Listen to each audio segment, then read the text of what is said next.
Welcome back to the home of budget cycling on YouTube, which is downhill smooth tarmac. A bold claim, I know, and we're back once again with the GT Gravel build. If you haven't seen the other videos, there's a link up here. Go watch them first, and then we'll get into what we're going to talk about on today's episode.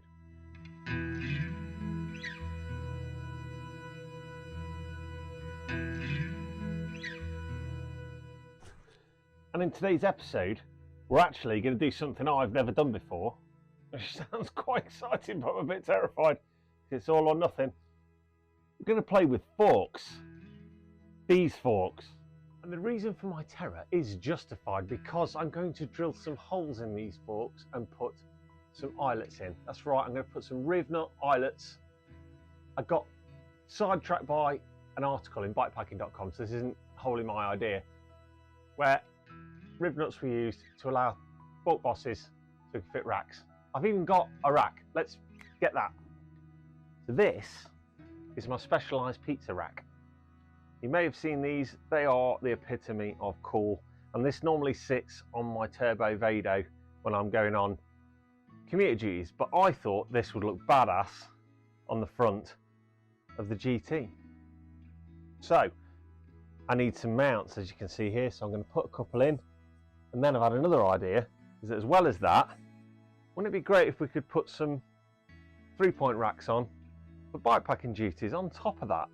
So what I think I'm going to do, I'm going to measure out for the pizza rack, and then I'm going to add extra bosses to allow me to fit one of these as well. Okay, so the first thing I need to do is mark up where the holes for the pizza rack are going to go. I've got a silver pen because it's a black fork. I'm going to offer it up the hole where it's going to mount at the top of the fork, and then I'm going to move it so it's in the middle.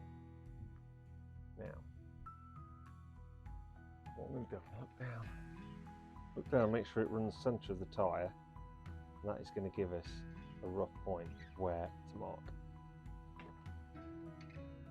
The last thing I want is this to sit wonky.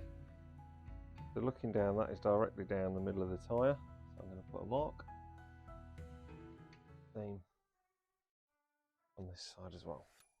I have to go left-handed for this. I have to go full southpaw.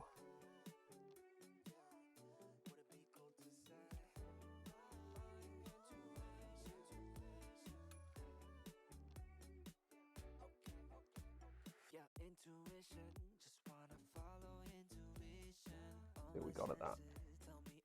There we go. So, just going to clearly mark these because I will have to centralise them on the fork a tiny bit.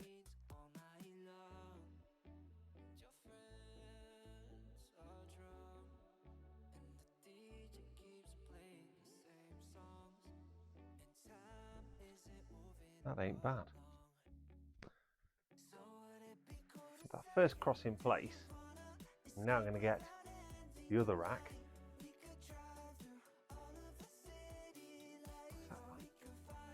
Okay, so with that first cross in place, now I'm going to get the other rack and offer it up, put a couple more points in to see whether we're going to get away with this as low as we want it.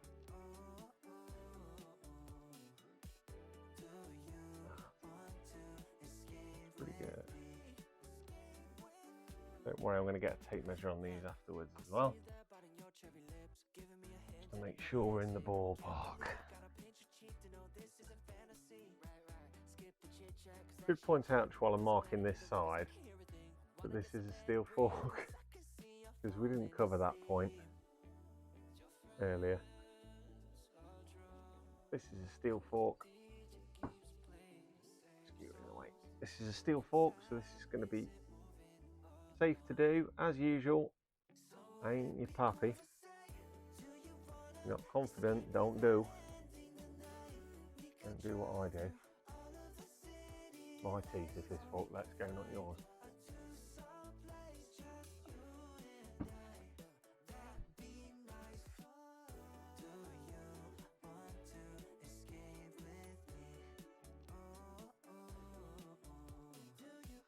Next, I'm going to have a little measure. I'm going to take centre of the QR as my point to see if these are going to be about the same either side for a start. And they're at about 174 mil. And on the other side, 174 mil. Smashing. That's the bottom one. Try the top. That's 200 on the money. 200 on the money. So we're pretty happy that those are where they need to be. The next step, put some holes in it. Okay, so got step drill. Let me give this a try. I have never done this before, by the way, so if I'm doing it wrong, I'm sure you'll comment. All I'm going to do is get this started gently. Once it gets a nice little start, we'll go in. We know how far we've got to go as well.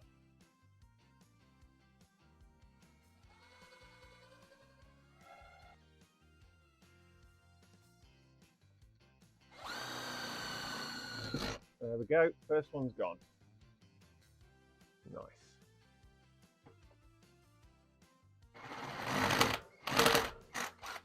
Perfect. Probably should have put a bit of lubricant on that actually. I didn't. Next up, just going to see if it fits the hole or not, which it doesn't. So I'm going to have to go one more on the step.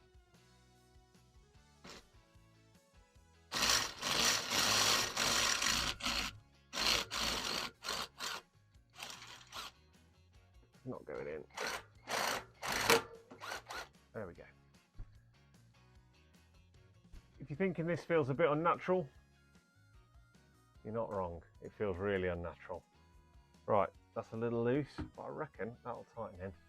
So let's see. Let's get the riv gun to make this happen. So I've got the riv nut on the riv gun. Never use one of these in my life. So I'm going to put it on and see what happens as we squeeze it. There we go.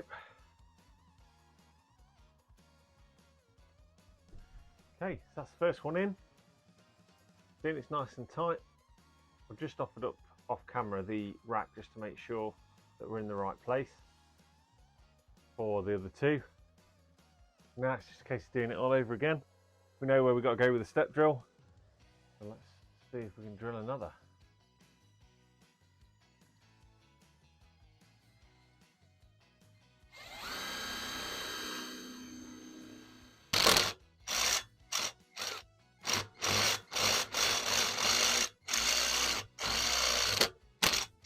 Woo! Lovely. And again.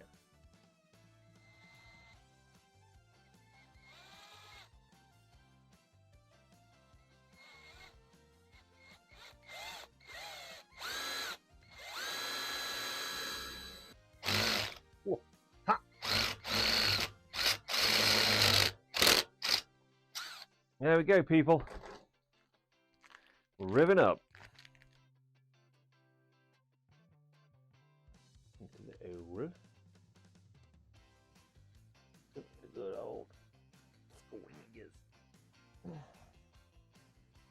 Oh, these are tough. Do you happen to have a mate with bare hands? Just bare claws instead of hands, that's probably not a bad way to go.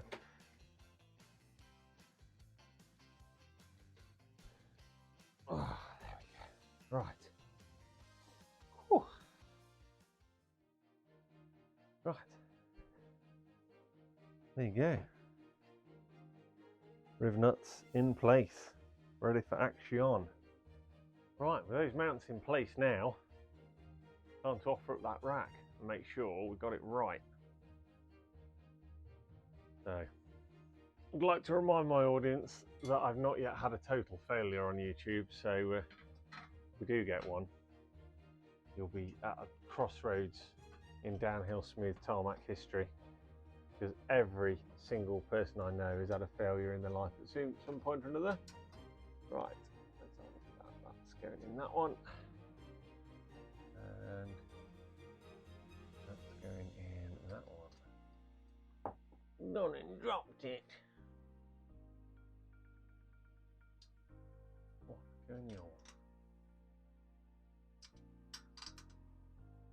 There we go.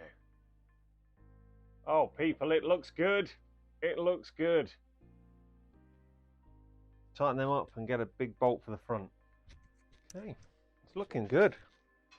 A nice long bolt. This is the fiddly bit.